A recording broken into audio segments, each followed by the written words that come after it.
आप सभी का अभिनंदन। भूगोल कक्षा 12 के अध्याय 10 का हम इस वीडियो में अध्ययन कर रहे हैं। विश्व परिवहन एवं संचार, वर्ल्ड ट्रांसपोर्ट एंड नेटवर्क। इससे पहले हम इसके दो भागों का अध्ययन कर चुके हैं। यहाँ हम तीसरे भाग को देख रहे हैं। पहले दो भागों में हमने देखा है परिवहन के आधुनिक साधनों को हम तीन बृहत वर्गों के अंतर्गत रखते हैं और ये वर्ग हैं स्थल मार्ग, जल मार्ग और वायु मार्ग। स्थल मार्ग के अंतर्गत सड़क मार्ग और रेल मार्ग को हम पूर्व में अध्ययन कर चुके हैं। यहाँ हम इस वीडियो में जल मार्ग, वायु मार्ग पर विशेष रूप से बात कर रहे हैं। जल मार्ग, जल परिवहन किसे कहते हैं उसे हम देखते हैं, समझते हैं। परिवहन के सभी साधनों में जल परिवहन जो है वो सामान्यतः सबसे सस्ता और सुलभ साधन है और यह जल मार्ग जो है वो नदियों, झीलों, नहरों और समुद्रों के द्वारा होता है। जल मार्ग के निर्माण के लिए विशेष धन नहीं चाहिए, बट पोताश्रयों के निर्माण, जल मार्गों को गहरा करने, सुरक्षित रखने आदि के लिए जरूर धन की जरूरत पड़ती है। नौकाएं, स्टीमर, जलपोत ये जो हैं वो परिवहन के प्रमुख साधन हैं। इनके द्वारा जल परिवहन आसानी से होता है। सामान्यतः सस्ते और भारी पदार्थ जैसे कोयला, लोहा अयस्क, लोहा इस्पात, सीमेंट, अनाज आदि को ढोने के लिए इन जलयानों का प्रयोग विशेष रूप से किया जाता है। नदियों तथा झीलों में जल की गहराई और मात्रा के अनुसार नावें तथा छोटे बड़े जलपोत भी चलते हैं। हम विश्व में जल परिवहन को दो भागों में विभक्त कर सकते हैं। यह दो भाग हैं, आंतरिक जल मार्ग और समुद्री या महासागरीय जल मार्ग। आइए देखते हैं आंतरिक जल मार्ग को। यह महाद्वीपीय या स्थलीय भागों में स्थित नदियों तथा झीलों से होकर जाता है और इसके लिए वे नदियां और झीलें ज़्यादा अच्छी होती हैं जिनमें पर्याप्त जल की मात्रा हो, गहराई हो और साथ ही इन नदियों में ढाल भी कम हो। नदियों में रेत आदि के निक्षेप भी जल परिवहन में बाधा उत्पन्न करते हैं, इसलिए कम रेत निक्षेप वाली नदियां उपयुक्त हैं। जो नदियां या झीलें शुष्क ऋतु में सूख जाती हैं अथवा शीत ऋतु में जम जाती हैं, उनमें भी केवल मौसमी परिवहन ही संभव हो पाता है। विश्व में जिन भागों में पर्याप्त जल प्रवाह वाली बड़ी बड़ी नदियां पाई जाती हैं, उनका उपयोग जल परिवहन के लिए आसानी से किया जा सकता है। विश्व के प्रमुख आंतरिक जलमार्ग कौन कौन से हैं उन पे हम एक नज़र डालते हैं। यूरोप के आंतरिक जलमार्ग, एशिया के आंतरिक जलमार्ग, दक्षिणी अमेरिका के आंतरिक जलमार्ग, अफ्रीका के आंतरिक जलमार्ग और ऑस्ट्रेलिया के आंतरिक जलमार्ग।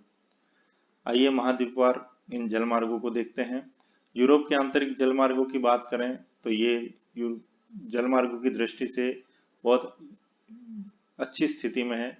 यूरोप की स्थिति बहुत उत्तम है। उत्तर पश्चिम में अटलांटिक महासागर और दक्षिण में भूमध्य सागर में गिरने वाली नदियां यूरोपीय देशों को अंतर्राष्ट्रीय व्यापार की सुविधा आसानी से प्रदान करती हैं। उत्तर की ओर प्रवाहित होने वाली राइन, सीन और पो नदियां, दक्षिण की ओर बहने वाली डेन्यूब, डॉन, नीपर तथा निस्टर नदियां और कैस्पियन सागर में गिरने वाली वोल्गा नदी के निचले भाग का प्रयोग जल परिवहन के लिए किया जाता है। पश्चिमी यूरोपीय कुछ देश जैसे जर्मनी, फ्रांस आदि में जल परिवहन के लिए नहरों का भी निर्माण किया गया है। राइन नदी जर्मनी और नीदरलैंड से होकर प्रवाहित होती है और रूर नदी पूर्व में राइन में मिलती है, जो स्थलीय संपन्न कोयला क्षेत्र से प्रवाहित होती है। यह आंतरिक जलमार्ग विश्व का अत्यधिक प्रयोग में लाया जाने वाला आंतरिक जलमार्ग है।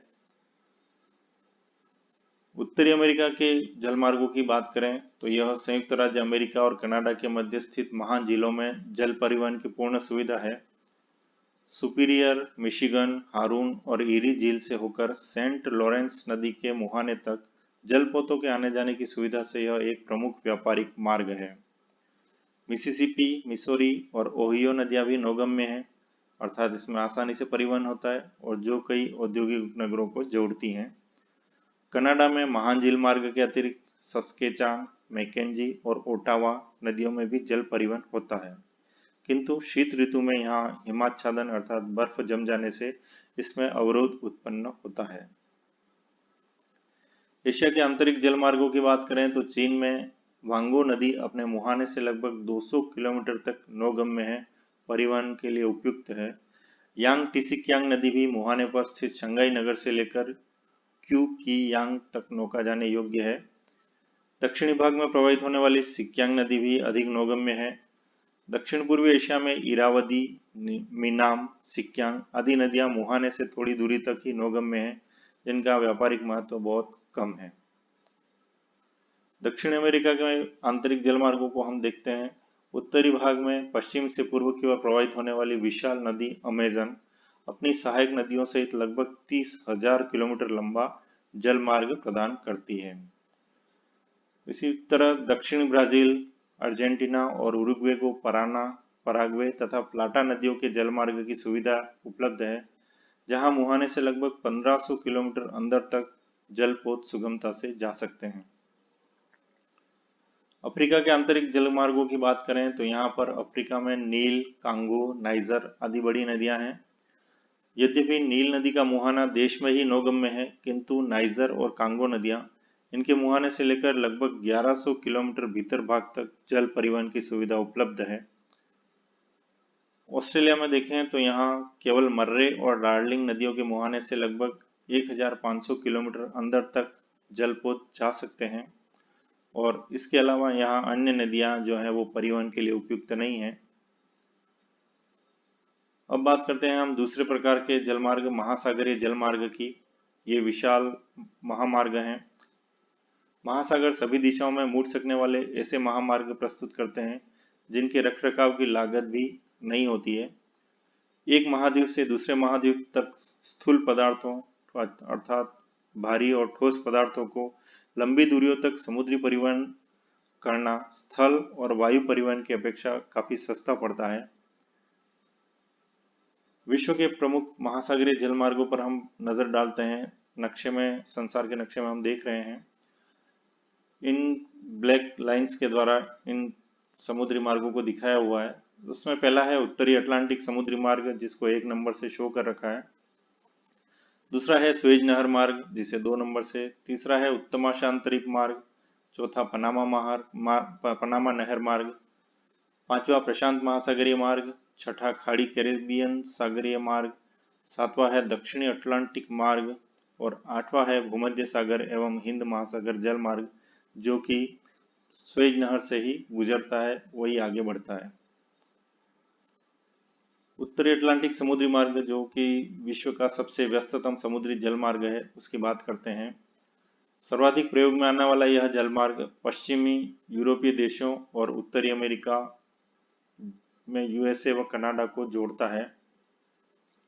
अर्थात यूरोपीय देश और उत्तरी अमेरिका की सीधी कनेक्टिविटी इस मार्ग के द्वारा है।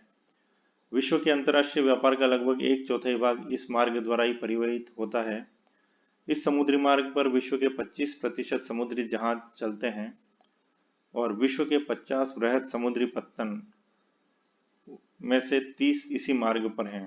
अर्थात 30 बड़े बंदरगाह इस मार्ग पर पाए जाते हैं। स्वेज नहर मार्ग की बात करें तो यह मिस्र में भूमध्य सागर और लाल सागर को मिलाने के लिए बनाया गया एक कृत्रिम जल मार्ग है। यह योजना 1859 में अलेक्जेंड्रिया में स्थित फ्रांसीसी दूतावास के इंजीनियर फर्डिनेंड डी लेसेप्स के निर्देशन में आरंभ हुई थी, और इस नहर का उद्घाटन सन 1869 में हुआ था। नक्शे में आप देख रहे हैं, यह नहर जो है वो भूमध्य सागर से हिंद महासागर को जोड़ती है, और इस नहर की कुल लंबाई जो है वो 162 किलोमीटर है। इस नहर की औसत चौड़ाई 60 मीटर और गहराई 10 मीटर है। 1956 में इसका मिस्र सरकार ने राष्ट्रीयकरण कर लिया था। 1967 में संयुक्त राष्ट्र संघ यूएनओ ने इस राष्ट्रीयकरण को सहमति दी थी। इस नहर में प्रतिदिन लगभग 100 से भी ज्यादा जलयान आवागमन करते हैं। यह यूरोप को हिंद महासागर में एक नवीन प्रवेश मार्ग प्रदान करता है। यह एक कृत्रिम मार्ग बनाया हुआ है। लिवरपूल एवं कोलंबो के बीच प्रत्यक्ष समुद्री मार्ग की दूरी को उत्तमाशा अंतरिक्ष मार्ग की तुलना में लगभग 1600 किलोमीटर दूरी की बचत इस मार्ग के द्वारा होती है। इस नहर के सहारे एक रेल मार्ग स्वेज तक जाता है, और फिर इस्माइलिया से एक शाखा काहिरा जाती है। अर्थात इस नहर के किनारे किनारे रेल मार्ग और नहर भी बनी हुई है। नक्शे में ब्लैक लाइन से स्वेज नहर को, डॉट लाइन से रेल मार्ग को और ब्लू लाइन से नहर को दर्शाया हुआ है। नील नदी से नौगम्य ताजा पानी की नहर भी स्वेज नहर से इस्लामिया में मिलती है, जो ब्लू लाइन से शो की हुई है। इसके निर्माण से पूर्वी देशों और यूरोप तथा पश्चिमी देशों के मध्य व्यापारिक महत्व बढ़ने से वस्तुएं सस्ती हुई और व्यापार में वृद्धि हुई। इस नहर से विश्व का सबसे लंबा समुद्री मार्ग भी गुजरता है, जो अटलांटिक महासागर से होकर भूमध्य सागर और स्वेज नहर से होता हुआ हिंद महासागर के उत्तरी पूर्वी भाग तक जाता है। इसे पश्चिमी यूरोप भूमध्य सागर हिंद महासागर मार्ग के नाम से भी जानते हैं। उत्तमाशा अंतरिक्ष मार्ग अटलांटिक महासागर के पार यह एक महत्वपूर्ण समुद्री मार्ग है और यह पश्चिमी यूरोपीय और पश्चिमी अफ्रीकी देशों व दक्षिण अमेरिका में ब्राजील, अर्जेंटीना और उरुग्वे से जुड़ता है। इस मार्ग पर यातायात उत्तरी अटलांटिक मार्ग की तुलना में दक्षिण अमेरिका और अफ्रीका के सीमित विकास और कम जनसंख्या के कारण बहुत कम है। पश्चिमी यूरोप के जहाज केप वर्डे द्वीपों के समीप होते हुए बृहत व्रत द्वारा अफ्रीका के दक्षिण में केप ऑफ गुड होप पहुंचते हैं। यहाँ केप टाउन बंदरगाह भी है। उत्तमाशा अंतरिक्ष मार्ग जो है वो इंडोनेशिया जाने वाले जहाज बृहत व्रत मार्ग में आते हैं। केप टाउन से ऑस्ट्रेलिया और न्यूजीलैंड का मार्ग बृहत व्रत से कुछ उत्तर में है, ताकि जहाजों के मार्ग में तूफान और हिमखंड न आए। मार्ग में जहाजों के ईंधन लेने के लिए जो बंदरगाह हैं वो हैं Cape Town, port Elizabeth, Adelaide, Melbourne, Sydney आदि। अब हम बात करते हैं पनामा नहर की। यह भी एक कृत्रिम जल मार्ग है। यह नहर पूर्व में अंध महासागर अर्थात जिसे हम अटलांटिक महासागर कहने लगे हैं को पश्चिम में प्रशांत महासागर से जोड़ता है।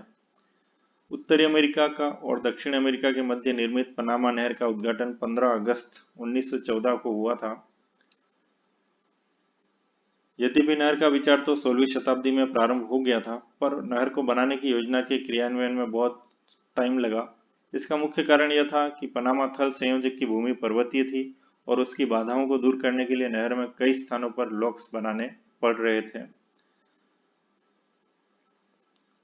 इसका निर्माण पनामा जलडमरू मध्य के आर पार पनामा नगर एवं कोलोन के बीच संयुक्त राज्य अमेरिका द्वारा किया गया, जिसमें दोनों ही ओर से 8 किलोमीटर क्षेत्र को खरीदकर इसे नहर मंडल का नाम दिया गया। इस नहर पर 85 वर्षों तक संयुक्त राज्य अमेरिका का अधिकार रहा और वर्तमान में 1 जनवरी 2000 से इस पर पनामा नगर का नियंत्रण स्थापित है। पनामा नहर भी 82 किलोमीटर लंबी और अत्यधिक गहरी कटान से युक्त है। इसकी न्यूनतम गहराई जो है वो 12 मीटर और चौड़ाई है 90 मीटर है। नहर का सबसे बड़ा समुद्री भाग समुद्र तल से 26 मीटर ऊंचा है। पनामा नहर में कुल 6 जलबंधक तंत्र से प्रवेश करते हुए 3 लॉक प्रणाली है और ये तीनों लॉक्स प्रणाली हैं गातुन लॉक्स जो कि अटलांटिक महासागर के सिरे पर है, दूसरा है पेड्रो मिकट लॉक्स जो कि मध्य में है और तीसरा है मिराफ्लोर्स लॉक्स जो कि प्रशांत महासागर के सिरे पर है। इन लॉक्स के द्वारा जहाज पर्वतीय भूमि को आसानी से पार कर लेते हैं और इस नहर से होकर जाने पर न्यूयॉर्क और सैन फ्रांसिस्को के मध्य की दूरी हॉर्न अंतरिक्ष की तुलना में लगभग 13,000 किलोमीटर कम हो गई है। न्यू ऑरलियंस से सैन फ्रांसिस्को की दूरी में भी लगभग 9,000 किलोमीटर, न्यूयॉर्क से सिडनी में लगभग 6,500 किलोमीटर तथा न्यूयॉर्क से वालपैराइजो जो कि चिली में है वहां जाने में भी लगभग 6,000 किलोमीटर की बचत होती है। इस नहर का आर्थिक महत्व स्वेज नहर की अपेक्षा थोड़ा कम है, फिर भी दक्षिण अमेरिका की अर्थव्यवस्था में इसकी बहुत महत्वपूर्ण भूमिका है। प्रशांत महासागरीय मार्गों की बात करें तो प्रशांत महासागर सबसे बड़ा महासागर है, हम जानते ही हैं। यह पृथ्वी तल के लगभग 12% क्षेत्र पर फैला हुआ है, परंतु इसमें व्यापारिक परिवहन की मात्रा बहुत कम है और व्यापारिक परिवहन कम होने का मुख्य 2 कारण हैं। संसार के मुख्य औद्योगिक प्रदेश जो हैं वो यूरोप तथा अमेरिकी अटलांटिक तटों पर हैं और प्रशांत महासागर में कोई ऐसा द्वीप नहीं है जिसका व्यापारिक महत्व है। इसके साथ ही पश्चिम भाग में जापान को छोड़कर कोई उद्योग प्रधान विकसित देश नहीं है। उधर पूर्वी भाग में भी संयुक्त राज्य तथा कनाडा के अतिरिक्त अन्य कोई भी विकसित देश नहीं है। ज्यादातर विकासशील देश इसके तट पर हैं। मुख्य जलमार्ग उत्तरी प्रशांत महासागर के मध्य स्थित हवाई द्वीप के होनोलुलु पत्तन से होकर जाता है। पश्चिमी और उत्तरी अमेरिका के जलयान पनामा को पार करके सीधे होनोलुलु पहुंचते हैं। यहाँ से यह जलमार्ग फिर से दो भागों में बढ़ जाता है। एक मार्ग है जो है वो उत्तरी मार्ग है, जो कि जापान, चीन, फिलीपींस और हिंद एशिया की तरफ जाता है। दूसरा दक्षिणी मार्ग जिस पर चलकर जलयान जो है वो ऑस्ट्रेलिया और न्यूजीलैंड को जाते हैं। उत्तरी अमेरिका के बंदरगाह Los Angeles, San Francisco, Seattle, Portland, Vancouver और प्रिंस रूपर्ट हैं। कैरिबियन सागर खाड़ी कैरिबियन सागरीय मार्ग की बात करें तो यह कैरिबियन सागर के तटवर्ती प्रदेशों जैसे कोलंबिया, वेनेजुएला, ट्रिनिडाद, गायना, सूरीनाम, पश्चिमी द्वीप समूह, मेक्सिको की खाड़ी, तटीय देश मेक्सिको और संयुक्त राज्य अमेरिका के मध्य इस मार्ग से वस्तुओं का आदान प्रदान होता है। यह लघु दूरी का समुद्री मार्ग है जो मेक्सिको की खाड़ी तथा कैरिबियन सागर तटीय बंदरगाह को संयुक्त करता है। इस मार्ग द्वारा उत्तरी और दक्षिणी अमेरिका के बंदरगाहों से मुख्यतः चीनी, कोको, नारियल, कहवा, केला, सब्जियां, कठोर लकड़ियां, पेट्रोलियम, गंधक, लौह अयस्क, बॉक्साइट आदि का निर्यात किया जाता है। इन सब स्थानों को देखने के लिए आप संसार के नक्शे को जरूर देखें। दक्षिण अटलांटिक मार्ग की बात करें हम जानते हैं कि दक्षिण अमेरिका महाद्वीप में अमेजन बेसिन जो है वो सब यहाँ पर विस्तृत सघन वन है। ब्राजील के पठार और पेटागोनिया जैसे विस्तृत चारागाह भी हैं। यहाँ पंपास जैसे उपजाऊ कृषि प्रदेश दक्षिण अमेरिका महाद्वीप में हैं और एंडीज जैसे खनिज भंडारों के प्रदेश भी दक्षिण अमेरिका महाद्वीप में हैं। दक्षिण अमेरिका के पूर्वी तट पर Rio de Janeiro, Santos, Montevideo, Buenos Aires, Bahia ब्लॉक आदि प्रमुख बंदरगाहों से गेहूं, मक्का, ऊन, चमड़ा, मांस, कहवा, कपास, तंबाकू, चीनी, मशीनें, लोहा इस्पात, खनिज आदि का निर्यात होता है, जो कि ज्यादातर जल परिवहन के द्वारा होता है। रियो डी जेनेरो से जलयान केपटाउन होते हुए पूर्वी अफ्रीका, एशिया और ऑस्ट्रेलिया तक जाते हैं। भूमध्य सागर और हिंद महासागर जल मार्ग की बात करें, यह जल मार्ग भी जैसा कि हम पहले बात कर चुके हैं, यह संसार का सबसे लंबा व्यापारिक मार्ग है जो कि स्वेज नहर से होकर गुजरता है। जब हम स्वेज नहर की बात कर रहे थे तब हमने इसको देखा था। यह संसार के मध्य भाग से होकर जाता है। यह समुद्री मार्ग प्राचीन विश्व के हृदय स्थल कहे जाने वाले क्षेत्र से गुजरता है। संसार के सबसे बड़े थल भाग तथा संसार की अधिकतम 75% जनसंख्या की यह मार्ग सेवा करता है। पश्चिमी यूरोप के औद्योगिक देशों को भूमध्य सागर, लाल सागर एवं हिंद महासागर से होकर पूर्वी अफ्रीका, दक्षिण एशिया एवं ऑस्ट्रेलिया, न्यूजीलैंड की वाणिज्यिक कृषि तथा पशुपालन आधारित अर्थव्यवस्थाओं से यह मार्ग जोड़ता है। उत्तरी अमेरिका तथा यूरोप से एशियाई देशों जैसे सऊदी अरब, इराक, ईरान, पाक, Bharat, Sri Lanka, Myanmar, Thailand, Singapore, Indonesia, चीन, जापान आदि इन सभी तक जलयान इसी मार्ग से गुजरते हैं। यह सबसे लंबा जल मार्ग है। स्वेज नहर के निर्माण से पहले यह मार्ग लिवरपूल और कोलंबो को जोड़ता था, जो स्वेज नहर मार्ग से अब 6400 किलोमीटर उस समय लंबा था। स्वेज नहर निर्माण से पहले सोना, हीरा, तांबा, टीन, मूंगफली, चाय, कपास, कहवा, रबड़, शक्कर, फलों जैसे समृद्ध प्राकृतिक संसाधनों के कारण पूर्वी और पश्चिमी अफ्रीका के बीच व्यापार की मात्रा और यातायात में वृद्धि हुई है। पोर्ट सईद, अदन, मुंबई, कोचीन, कोलंबो, एडिलेड आदि पत्तन इस जलमार्ग पर स्थित हैं। अब हम बात करते हैं वायु परिवहन की। जल परिवहन की हमने विस्तृत रूप से देखा। इसी प्रकार से वायु परिवहन जो है वो संसार में इसका विकास प्रथम विश्व युद्ध 1914 से 1919 तक जो चला था उसके बाद से ही संभव हुआ है। 20वीं शताब्दी के उत्तरार्ध से वायु या हवाई परिवहन का प्रचलन बहुत बढ़ गया है और वर्तमान युग को तो हम हवाई युग भी कहने लगे हैं। आजकल अत्यंत तीव्र गति से चलने वाले वायुयान आकाशीय यातायात के लिए उपयोग में आने लगे हैं। परिवहन की दृष्टि से यह सबसे तेज लेकिन सबसे महंगे भी हैं। यही कारण है कि वायुयानों द्वारा सामान्यतः हल्की, कीमती और शीघ्र नष्ट होने वाली वस्तुओं को ही भेजा जाता है। वायु परिवहन के जाल को, वर्तमान जाल को आप इस नक्शे से देख सकते हैं, समझ सकते हैं।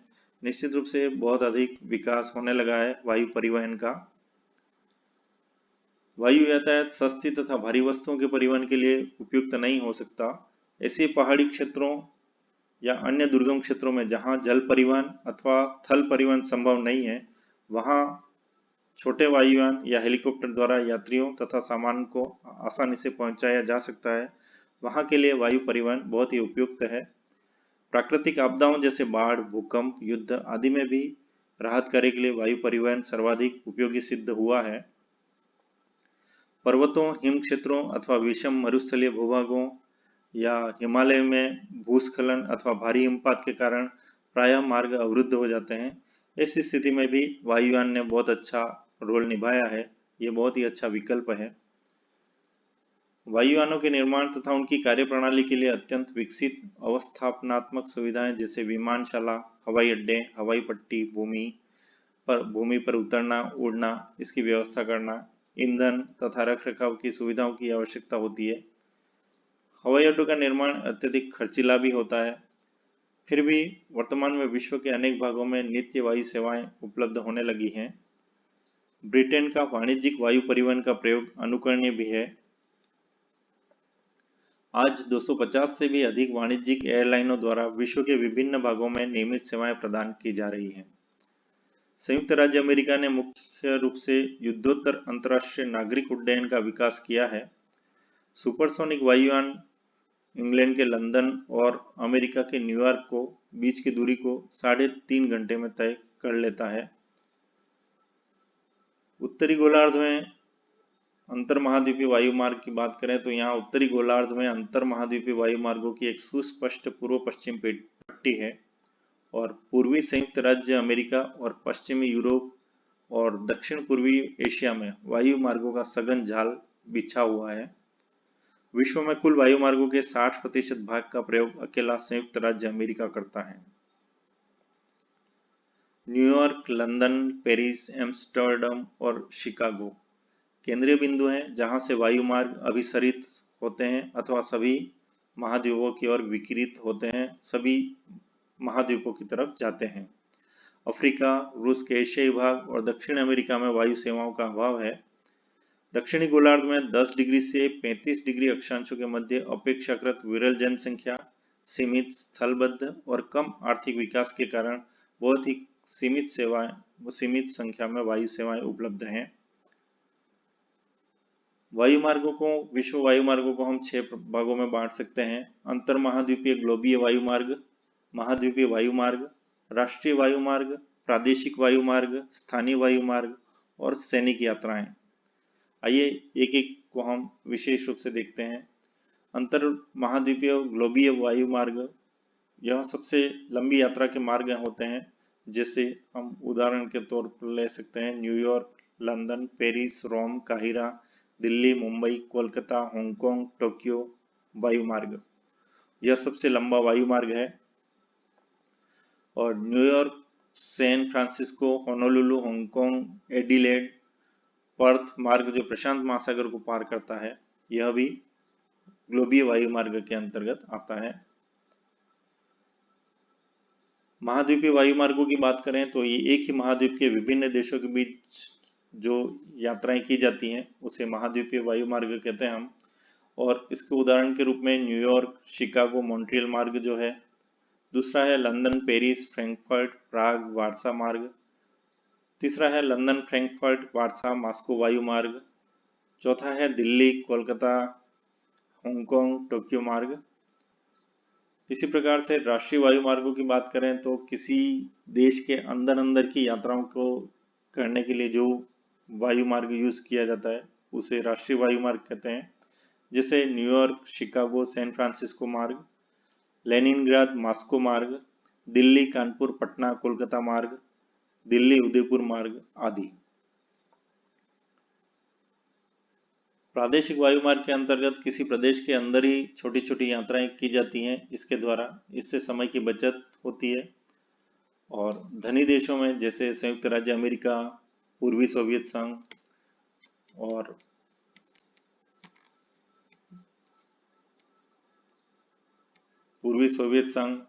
Germany, Britain, Japan, Canada, Australia आदि में ऐसे प्रादेशिक वायु मार्ग का विकास हुआ है जो अधिकाधिक वृद्धि पर हैं।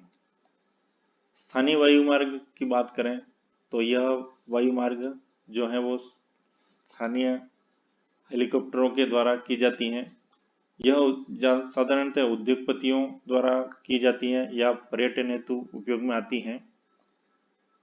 सैनिक यात्राएं युद्ध, कूटनीतिक तथा राजनीतिक महत्व की वायु यात्राओं के लिए सभी राष्ट्राध्यक्षों, प्रशासनिक वर्गों की यात्राएं विभिन्न प्रकार के वायुयानों, हेलीकॉप्टरों आदि के द्वारा की जाती हैं। विश्व में महाद्वीपों के अनुसार प्रमुख हवाई अड्डे इस प्रकार हैं। उत्तरी अमेरिका में New York, New Orleans, Chicago, San Francisco, Los Angeles आदि। मॉन्ट्रियल, ओटावा कनाडा के और मेक्सिको सिटी आदि। दक्षिण अमेरिका महाद्वीप में देखें तो रियो de Janeiro, Buenos Aires, Santiago आदि होते हैं। यूरोप में लंदन, पेरिस, बर्लिन, रोम, मॉस्को ये मुख्य हवाई अड्डे हैं। एशिया में Tokyo, Shanghai, Beijing, Bangkok, Singapore, Jakarta, Rangoon, Kolkata, Mumbai, Delhi, Chennai, Karachi, Colombo आदि मुख्य बंदरगाह हवाई अड्डे हैं। अफ्रीका में केपटाउन, अदीस अबाबा, नैरोबी, काहिरा आदि। और ऑस्ट्रेलिया में सिडनी, मेलबोर्न, पर्थ, कैनबरा आदि मुख्य हवाई अड्डे हैं। लेसन 10 के भाग 3 को हमने पढ़ा। भाग 1, भाग 2, भाग 4 को पढ़ने के लिए और भूगोल के अन्य पाठों को पढ़ने के लिए आप इस चैनल को सब्सक्राइब कीजिए। धन्यवाद।